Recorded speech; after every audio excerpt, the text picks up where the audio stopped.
News Update. Mula sa impilan ng 89IB, ito po si Addison Marson maghahatid sa inyo ng mga balita at impormasyon sa seguridad, kapayapaan at pag-unlad sa probinsya ng Davao del Norte, Davao City at Bukidnon. Headlines. Pagdaraos sa mga aktibidades sa mas nalalapit na ika-6 na anibersaryo ng 89IB, matagumpay. Pagpupugay sa prestihiyosong parangal na natanggap ni Sergeant Mission kasabay sa selebrasyon ng Araw ng Mga Bayani. Silipin ang pagsisimula ng renovasyon ng Talos Daycare Center. Paghahanda sa nalalapit na barangay at sangguniang kabataan election 2023 sinimulan sa pamamagitan ng simultaneous COMELEC checkpoint. 89IB nakiisa sa selebrasyon ng Press Freedom Month 2023 sa Panabo City. At Makatao Troopers dumalo sa mga aktibidad ng mga kabataan. Makatao News Update. Matagumpay na nagtapos ang Sports Fest 2023 ng Makatao Batalyon kaugnay sa selebrasyon na nalalapit na ika-6 na anibersaryo. Ilan sa mga laro ay ang track pushing, tug of war, basketball, Mobile Legend at iba pa. Ipinamalas ng mga tropa ang kanilang galing at abilidad sa samot-saring mga palaro. Ipinakita ng lahat ang teamwork, camaraderie at sportsmanship sa kabila ng kanilang mga talo at panalo. Sa kanyang mensahe, binati ni Dr. Rene Elias C. Lopez ang tropa ukol sa pagdiriwang ng Araw ng Mga Bayani at pinaaalahanan na mag-enjoy sa mga laro. Dagdag pa dito, sinalubong ng unit ang unang araw ng Setyembre sa pagdaraos ng isang bloodletting activity. 47 katropa ang buong pusong nagbabahagi ng kanilang dugo para sa mga nangangailangan nito. Abangan ang mga patuloy na aktibidad ng unit hanggang sa araw ng anibersaryo. Nagdiriwang ang buong unit sa natanggap na prestihiyosong parangal ni Sergeant Ephraim B. Mission Jr. bilang Outstanding Community Service Awardee sa Manila Times Tribute to Soldiers sa Manila Hotel noong ika-28 ng Agosto taong kasalukuyan. Personal na tinanggap ni Sergeant Mission mula kay Vice Presidente Sara Duterte Carpio at General Romeo S. Bronner Jr. ang parangal para sa kaniyang kontribusyon sa buong hukbong sandataan ng Pilipinas bilang isang Community Development Team Operator na naglulunsad ng mga skills training at nagsusupervise sa kanilang livelihood program upang ma-empower ang mga residente sa komunidad. Sa pangkalahatan, ipinapaabot ng unit ang malugod na pagbati sa lahat ng mga distinguished awardee, mga nominee at lahat ng bumubuo sa hukbong sandataan kaugnay sa selebrasyon ng Araw ng Mga Bayani.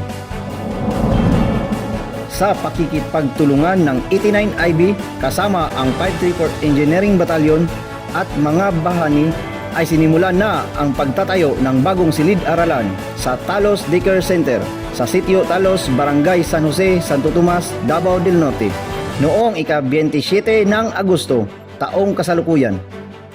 Ang nasabing aktibidad ay kaugnay sa Brigada Eskwela 2023 na nagpapakita ng pagtutulungan ng bawat isa o bayanihan sa tulong ng sponsorship ng Kiwanis Tagum na pinamumunuan ni Miss Lorna Louie Gu ay mabibigyan ng mas komportable at maayos na silid-aralan ang mga bata sa kanilang pag-aaral.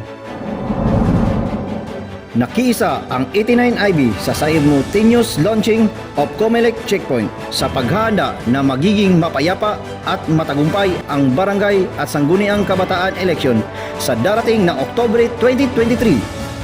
Tinalakay sa nasabing aktibidad ang gun ban at mga batas at patakaran ng COMELEC checkpoint sa kani-kanilang lugar ng operasyon.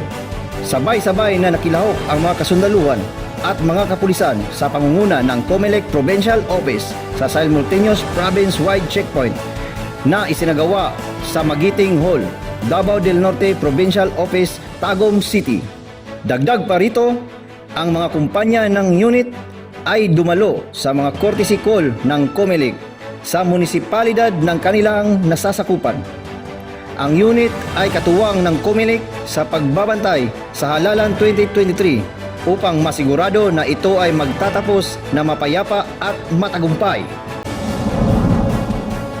Matagumpay na nagtapos ang selebrasyon ng Press Freedom Month 2023 sa lungsod ng Panabo noong ika-2 ng Setyembre taong kasalukuyan na may temang Shaping a Future of Rights, Freedom of Expression as a Driver for All Other Human Rights sa ilalim ng pamumuno ni City Mayor Jose E. Relampagos na nirepresentahan ni Miss Juan Relampagos, Executive Assistant 3. Ang 4 na araw na aktibidad ay dinaluhan ni Lieutenant Colonel Roel M. Tabas bilang keynote speaker.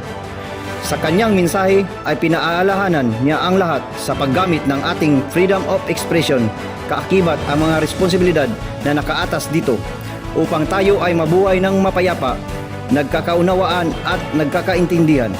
Ang nasabing selebrasyon ay binubuo ng mga patimpalak na inorganisa ng Public Information Office ng Panabo, dinaluhan ni City Vice Mayor Gregorio Duhali III, City Councilor Ayan Rolet A. Catalan, at mga high school at college students na kung saan ay hindi lang nila na ipapakita ang kanilang talento at husay sa journalism, kung hindi ay nagamit nila ang kanilang karapatan sa pagpapahayag ng mga makatotohanan at makabuluhang mga impormasyon.